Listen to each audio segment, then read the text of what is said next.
For over a decade, the Intergalactic Council had borne witness to the brutal conflict between the tyrannical Xanthos Empire and the scrappy United Terran Republics. What began as a territorial dispute had quickly escalated into an all-out war that threatened to tear the known galaxy asunder. The Xanthos, a highly advanced species of reptilian humanoids, had long viewed the younger Terran civilization as little more than upstart savages, a blight upon the cosmic order that needed to be extinguished. Wielding powerful warships and cutting-edge technologies, the Xanthos military launched a series of devastating strikes against the fledgling Terran colonies, confident in their ability to crush the resistance with ease. But to the Xanthos' great consternation, the Terrans refused to go quietly. Fueled by an unshakable will to survive and an innate adaptability honed by the treacherous wilds of their homeworld, the human defenders fought back with a ferocity that caught their alien aggressors off guard. Wave after wave of Xanthos invasion forces were repelled, their technological superiority rendered moot by the Terrans' superior tactics and sheer tenacity. As the conflict dragged on, both sides poured more resources into the fight, unleashing increasingly destructive weaponry and tactics. Entire star systems were reduced to lifeless husks, while countless soldiers and civilians perished in the relentless onslaught. The once vibrant galactic community descended into a state of chaos and despair, its member species caught in the crossfire of a war they could not hope to influence. Frustrated by the stalemate and the mounting toll, the Intergalactic Council finally convened an emergency session to address the crisis.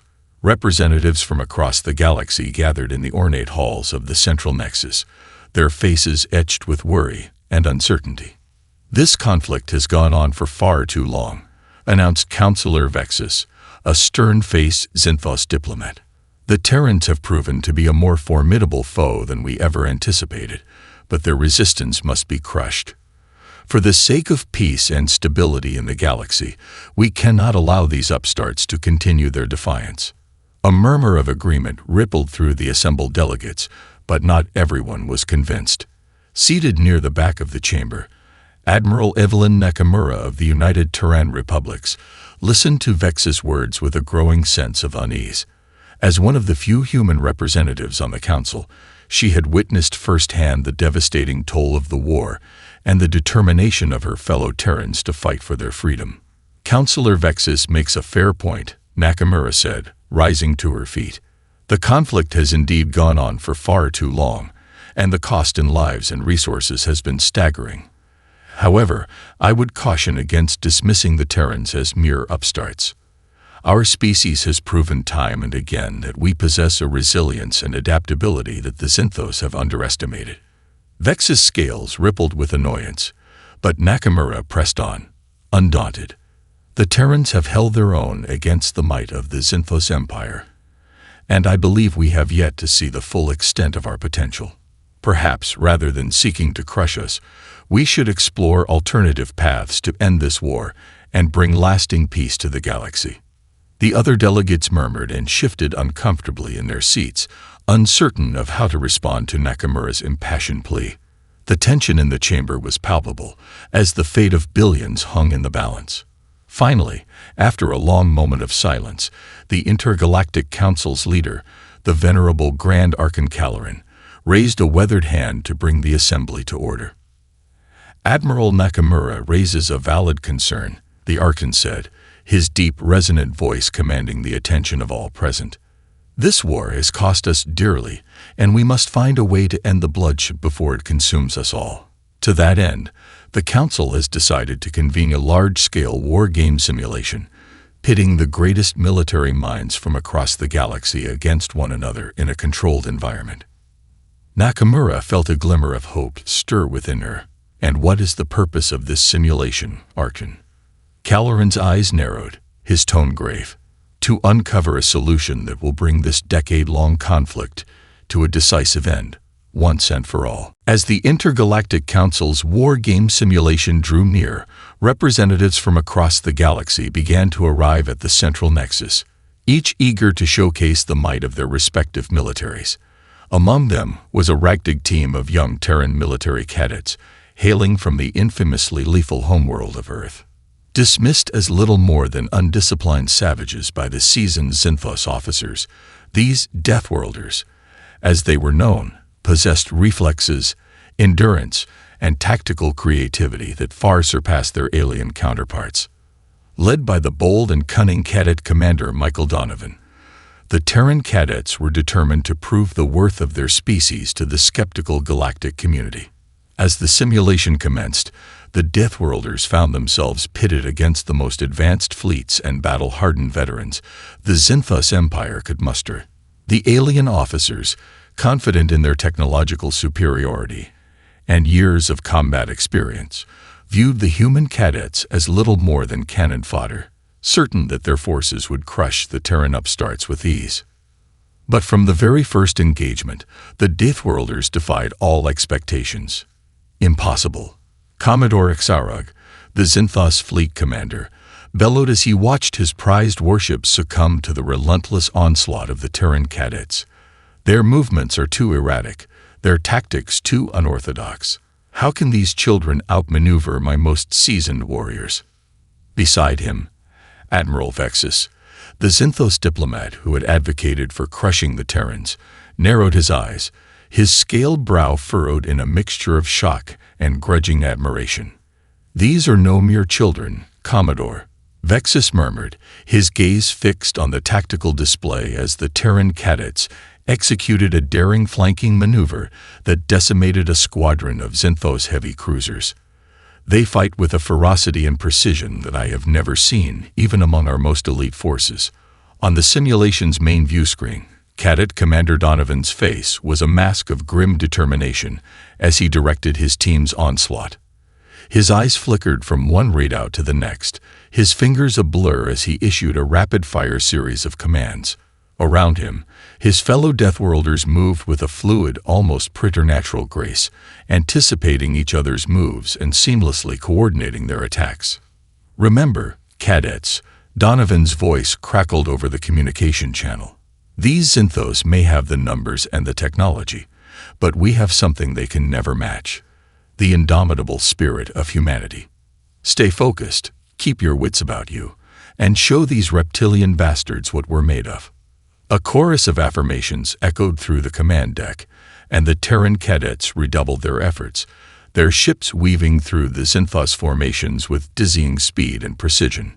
One by one, the alien vessels fell, their advanced weaponry and shields proving no match for the sheer tenacity and adaptability of their human adversaries.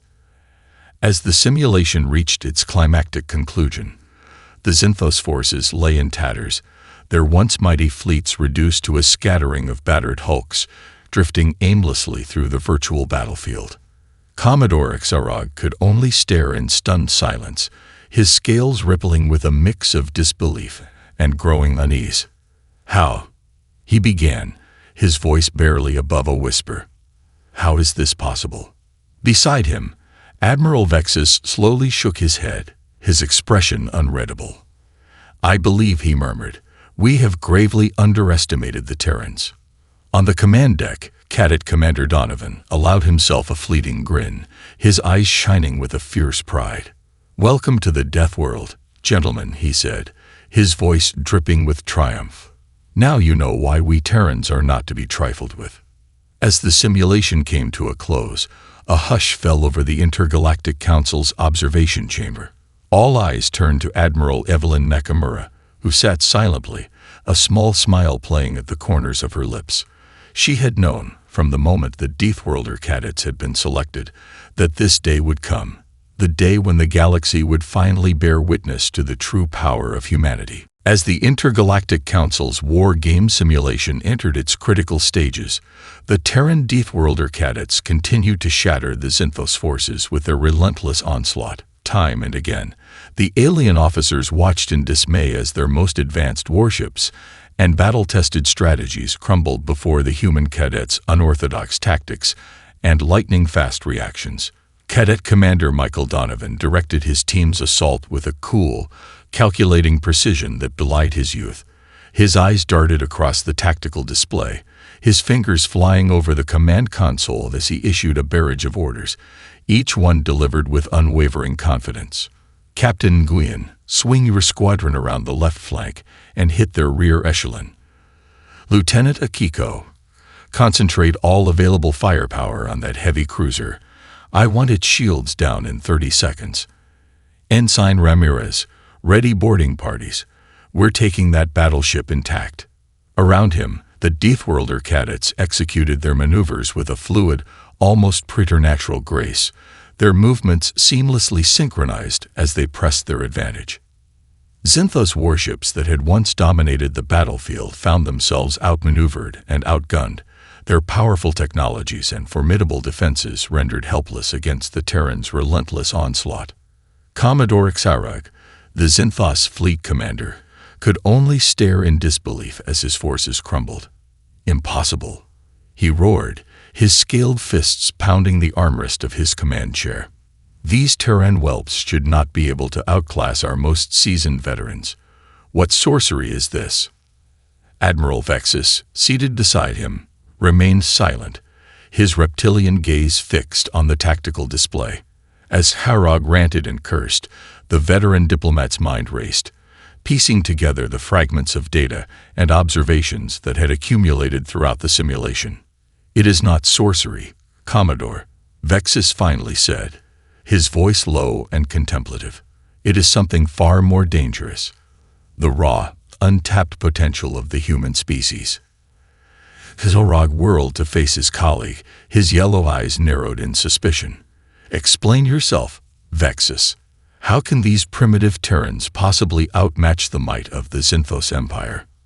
Vexus drew a deep, measured breath before continuing. These Deathworlders, as they call themselves, have been forged in the crucible of their savage homeworld.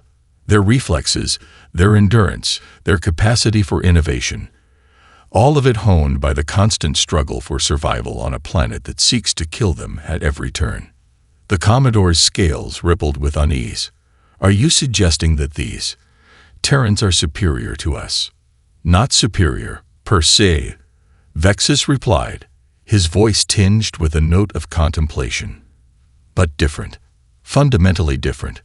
Their adaptability, their willingness to embrace the unknown, their disregard for convention. These are the qualities that have allowed them to thrive in the face of our technological superiority.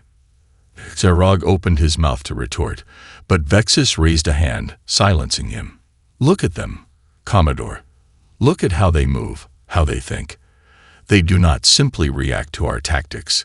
They anticipate them, then exploit our weaknesses with a ruthless efficiency that we cannot match.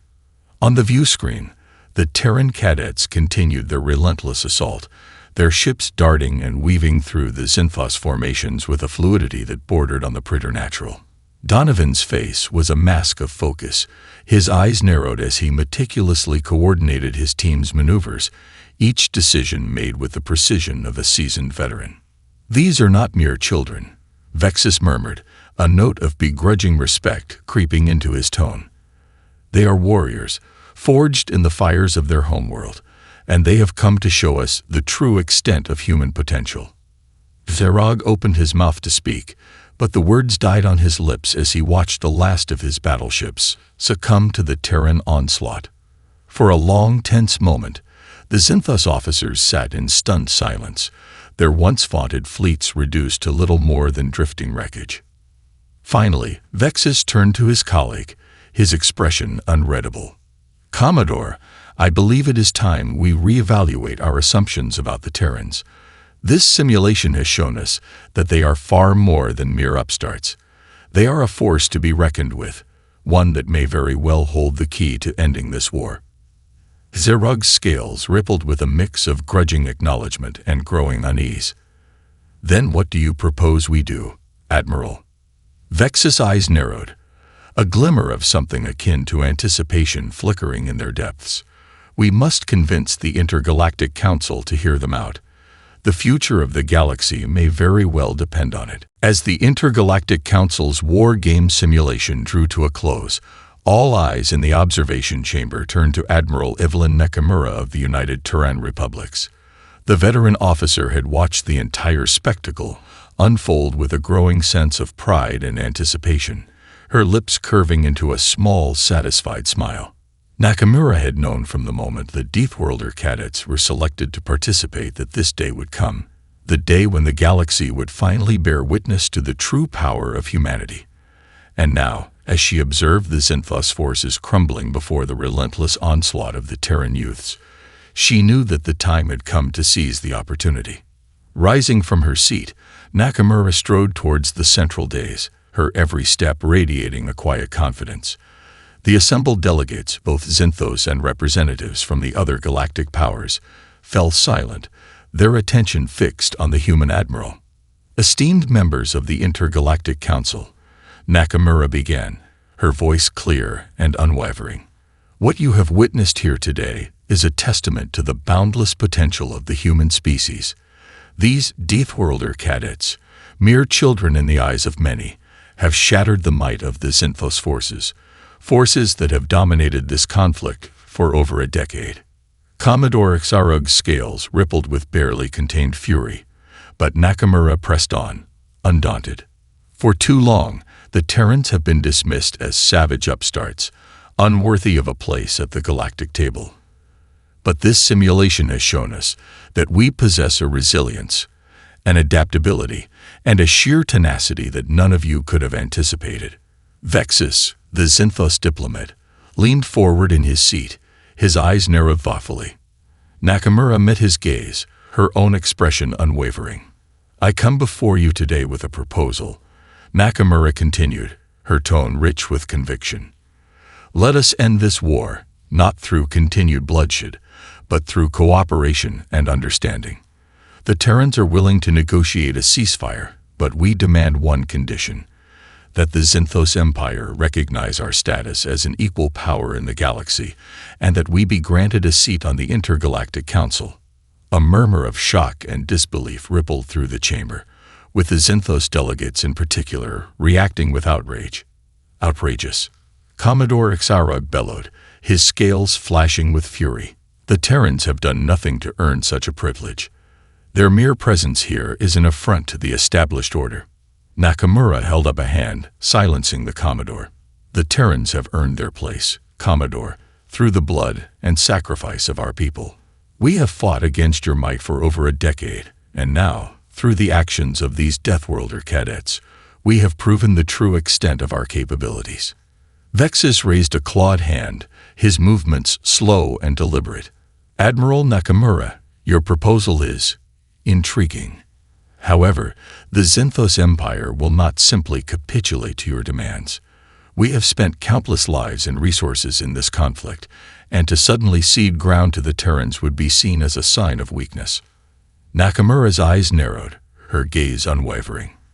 Then I suggest, Admiral Vexus, that you consider the alternative. If the Zinthos Empire refuses to negotiate in good faith, the Terrans will have no choice but to continue the war. A war that I can assure you, we will win.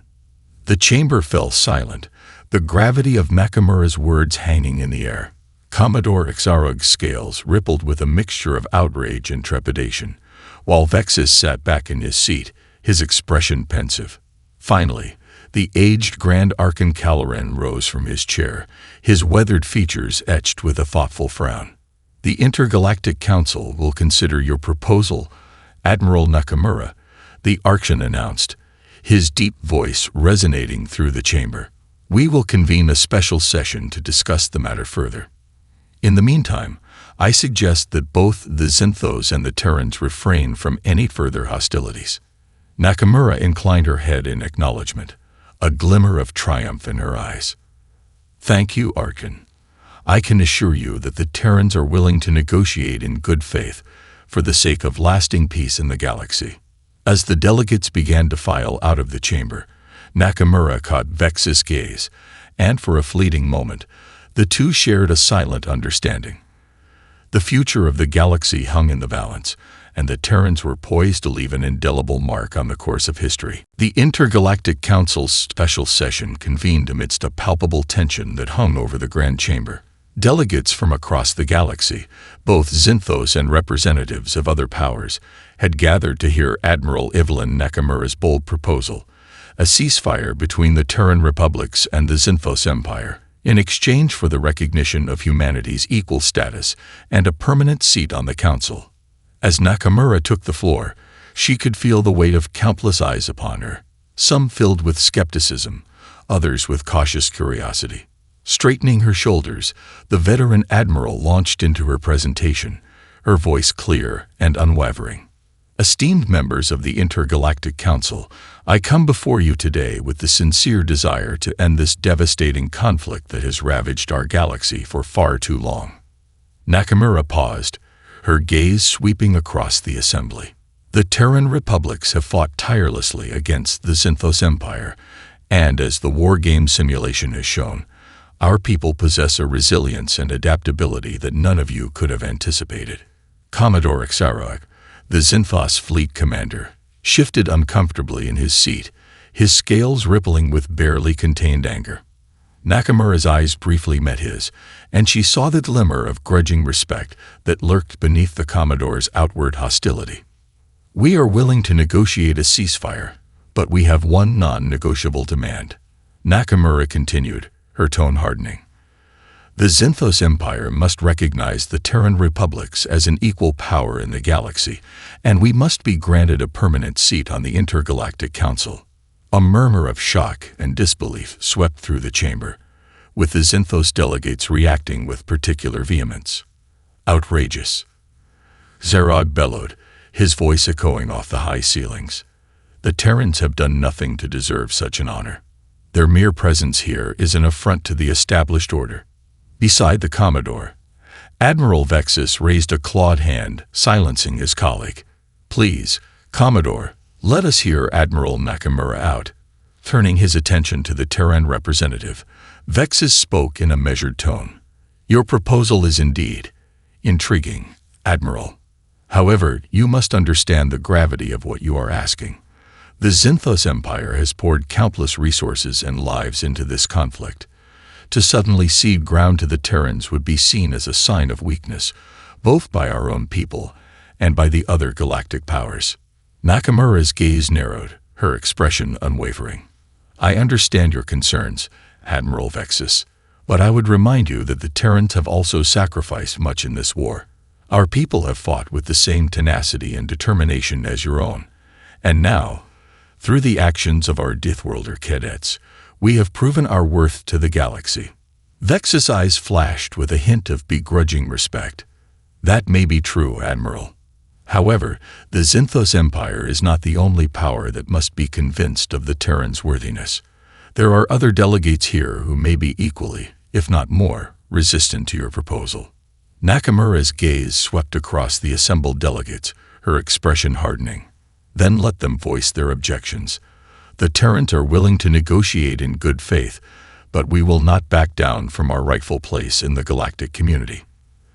The chamber descended into a heated debate, with the Xenphos delegates vehemently opposing Nakamura's demands, while representatives from other powers weighed the merits of her proposal.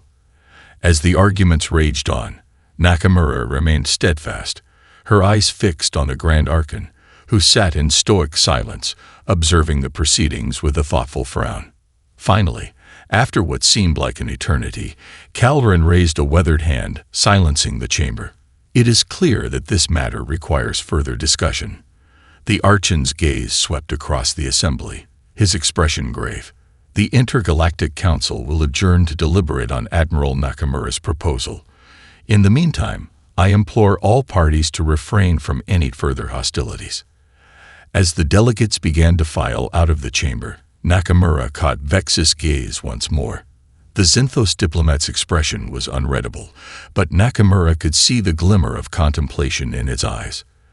The future of the galaxy hung in the balance, and the Terrans were prepared to fight for their rightful place in the cosmic order. The Intergalactic Council's deliberations have been long and arduous, with tempers flaring and diplomatic tensions reaching a fever pitch. The Xenphos delegates remained steadfast in their opposition to Admiral Evelyn Nakamura's proposal, unwilling to grant the Terran republics the equal status and council seat they demanded. Other galactic powers, though initially more receptive to the idea, had their own concerns and reservations about the implications of such a drastic shift in the balance of power. However, as the discussions wore on, a growing realization began to dawn upon the assembled delegates. The Terrans were no longer a force to be ignored or dismissed. The stunning victory of the Deathworlder Cadets in the war game simulation had irrevocably shattered the Xanthos' confidence in their military superiority, and the sheer tenacity and adaptability displayed by the human forces had forced even the most skeptical of the council members to reevaluate their assumptions. Finally, after days of heated debate, the Grand Archon Caloran rose from his seat, his weathered features etched with a deep solemnity. The chamber fell silent, all eyes turning to the venerable leader as he addressed the assembly. Esteemed delegates of the Intergalactic Council, Caloran began, his resonant voice cutting through the tense silence.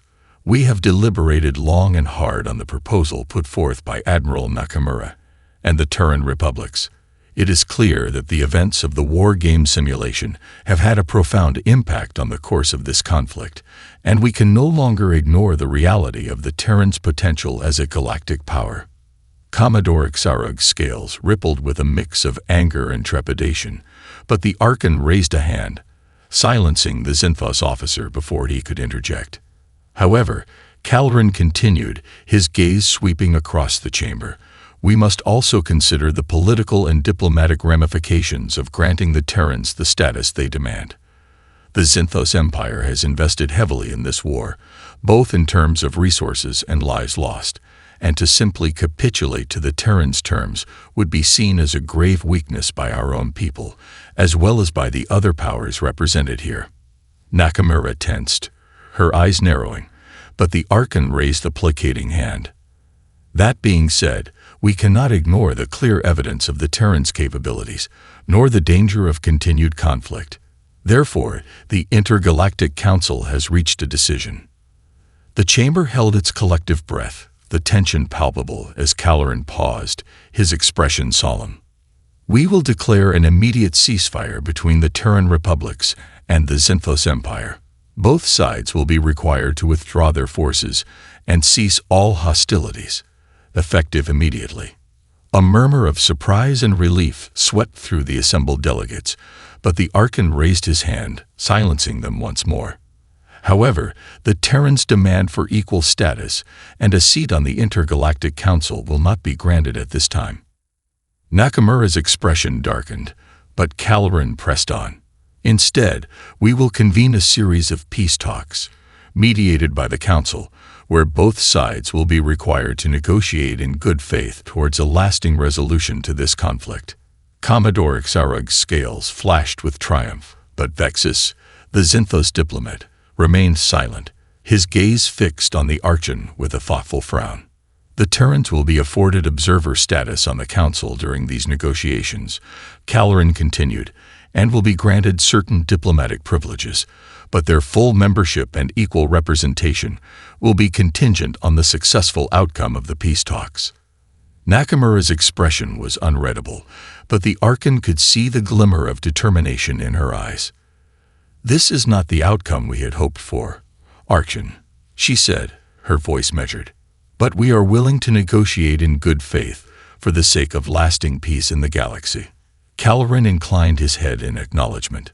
That is all I can ask, Admiral Nakamura. The future of the galaxy rests on our ability to find a peaceful resolution to this conflict. As the delegates began to file out of the chamber, Nakamura caught Vexus' gaze once more. This time, the Xanthos diplomat offered a subtle nod, a glimmer of respect in his reptilian eyes. The negotiations would be arduous, but the Terrans had made their mark, and the galaxy would never be the same. As the ceasefire took hold across the war-torn sectors of the galaxy, the shockwaves of the Intergalactic Council's decision reverberated throughout the cosmic community. The Terran Republics, once dismissed as little more than savage upstarts, had now thrust themselves into the center of galactic affairs, their Deathworlder Cadets' stunning victory in the war game simulation forever altering the course of history.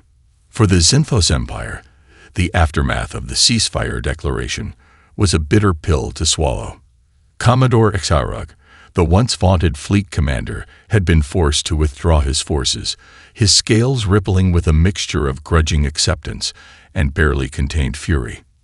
"This is an outrage," Xarug had bellowed, slamming his fist against the bulkhead of the Xinfos flagship as his ships made the long, arduous journey back to their home systems. "We should have crushed those Terran whelps once and for all.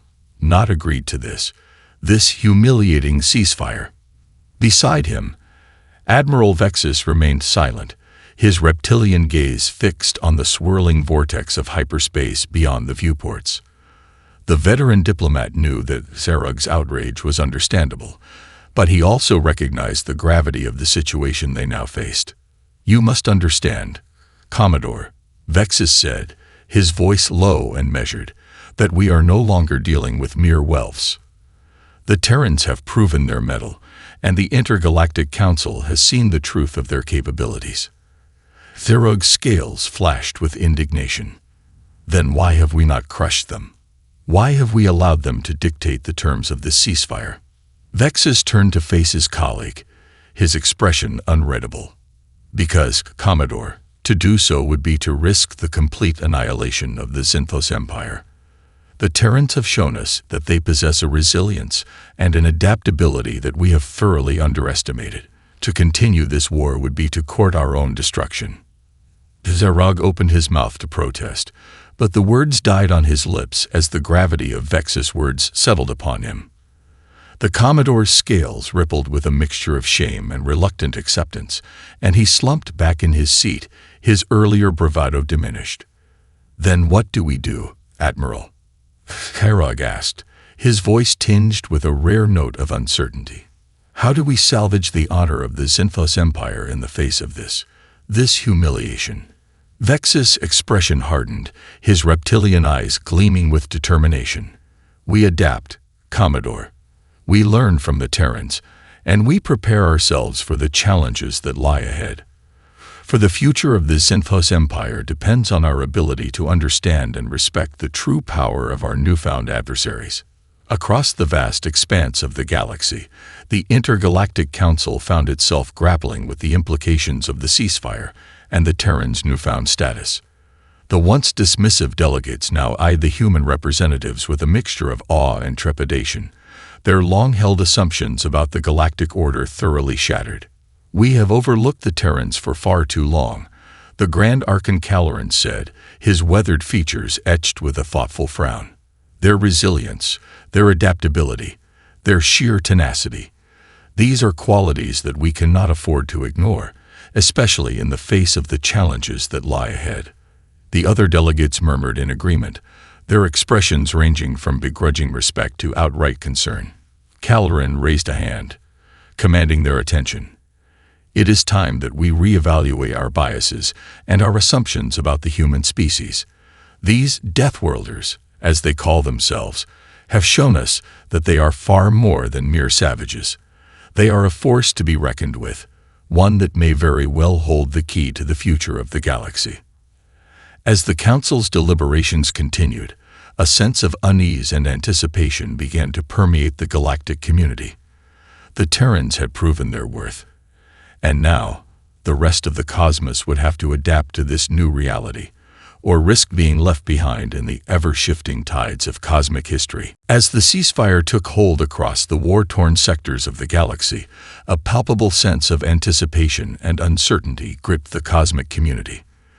The once dismissive attitudes toward the Terran republics had been shattered, replaced by a growing recognition of humanity's true potential, and a deep unease about the implications of this newfound power. At the forefront of this changing landscape were the Deathworlder Cadets, whose stunning victory in the Intergalactic Council's war game simulation had irrevocably altered the course of history. No longer seen as mere savages, these young Terran warriors were now hailed as heroes, their names whispered with a mixture of awe and trepidation throughout the galactic community. Leading this new generation of Terran diplomats and strategists was Cadet Commander Michael Donovan, whose cool-headed leadership and innovative tactics had been the driving force behind the Deathworlders' triumph. As the peace talks between the Terran republics and the Xynthos Empire commenced, Donovan and his fellow cadets were summoned to the negotiation table, their expertise and insight crucial to the success of the fragile ceasefire. The Xynthos must recognize that we are no longer willing to be treated as second-class citizens in the Galactic Order, Donovan declared, his gaze sweeping across the assembled delegates. We have proven our worth on the battlefield, and now we demand the respect and the representation that our people deserve. Beside him, Admiral Evelyn Nakamura nodded in agreement, her expression resolute. The Terrans have sacrificed too much in this war to settle for anything less than full equality. We will not back down from our rightful place among the galactic powers. The Xynthos delegates, led by Admiral Vexus, bristled at the Terrans' bold demands, their scales rippling with a mixture of resentment and begrudging respect. You ask for a great deal, Admiral Nakamura, Vexus replied, his voice measured and diplomatic. The Xynthos Empire has poured countless resources and lives into this conflict, and to suddenly cede ground to the Terrans would be seen as a grave weakness by our own people. Donovan leaned forward, his eyes narrowing. Then we must find a way to overcome those political hurdles, Admiral Vexus. For the sake of lasting peace in the galaxy, our two civilizations must learn to coexist as equals. The negotiations that followed were arduous and often tense, with both sides wrangling over the details of the ceasefire and the future of their respective territories. But through it all, the Deathworlder Cadets, now seasoned veterans, provided crucial insights and tactical advice, helping to bridge the cultural divide and promote mutual understanding. Slowly, the tide began to turn, as the Xynthos delegates begrudgingly acknowledged the merits of the Terrans' proposals. Vexus, in particular, found himself increasingly drawn to the human cadets' unorthodox approach, his reptilian gaze filled with a growing respect. You Terrans are unlike any adversary we have ever faced, the Xynthos diplomat admitted, his voice tinged with a note of contemplation. Your willingness to embrace the unknown, your disregard for convention. These are qualities that have allowed you to thrive where our own species has faltered. Donovan offered a wry smile, his eyes gleaming with a hint of triumph. That, Admiral Vexus, is the true strength of humanity. We are not bound by the shackles of tradition or the fear of the unknown. We adapt, we innovate, and we overcome, no matter the odds. As the peace talks progressed, the Intergalactic Council watched with a mixture of awe and trepidation, their long-held assumptions about the Galactic Order forever shattered. The Terrans had not only proven their worth on the battlefield, but had also demonstrated a diplomatic acumen that belied their relative youth and inexperience. Finally, after months of arduous negotiations, a comprehensive peace treaty was signed, establishing a new era of cooperation between the Terran republics and the Xynthos Empire. The Terrans were granted full membership on the Intergalactic Council, their Deathworlder cadets turned diplomats taking their rightful place among the galactic elite. As the celebrations swept through the human colonies, Cadet Commander Donovan stood amid the revelry, his gaze fixed on the distant stars. The future, he knew, was theirs to shape. A future where humanity's indomitable spirit would leave an indelible mark on the course of galactic history.